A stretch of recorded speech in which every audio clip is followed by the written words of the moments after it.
Magnolia Solar is a very exciting opportunity. We are developing next generation of very high efficiency nanostructure based solar cell at a lower cost than what conventional silicon solar cells do.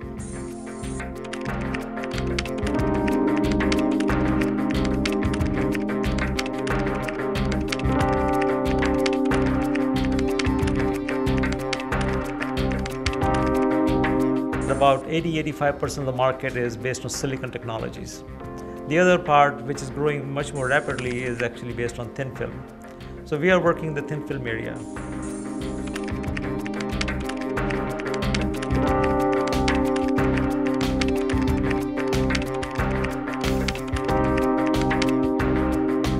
We're working on some technologies that combine advanced device structures with advanced optical coatings employing nanostructures, which we think can revolutionize the efficiency and performance of photovoltaic devices.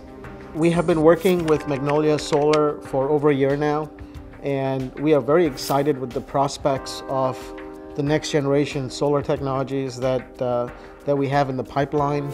And we, in our research group, in collaboration with Magnolia Solar Corporation, we have developed a new class of materials.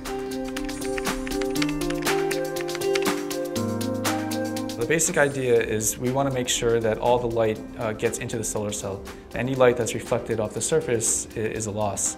The way we do that is we make multi-layer anti-reflection coatings. And there are 2 or 3 things we are trying to do. One is to expand the spectrum of the sunlight that we capture. So most technologies truncate in the middle so that they capture when the sun is very bright. If you can get to technologies that are capturing the broader spectrum, then when there's a hazy sunlight outside, you can still have some power from those panels. We can more or less freely choose the refractive index without being limited by conventional constraints. Second thing we're trying to do is cut back on the reflection losses. So when the sunlight falls on the glass panel, some of it is reflected back. What we are trying to do is cut that down to as small a quantity as possible, perhaps go to less than 1%. And the third thing we're trying to do, which is the problem of the thin film solar cells, is that the efficiency is lower because the light path inside the cell is smaller. In a conventional solar cell, you get light going in 2-dimensional. Here you have a 3rd dimension that allows you to get a lot more light per unit area or per unit volume, if you will.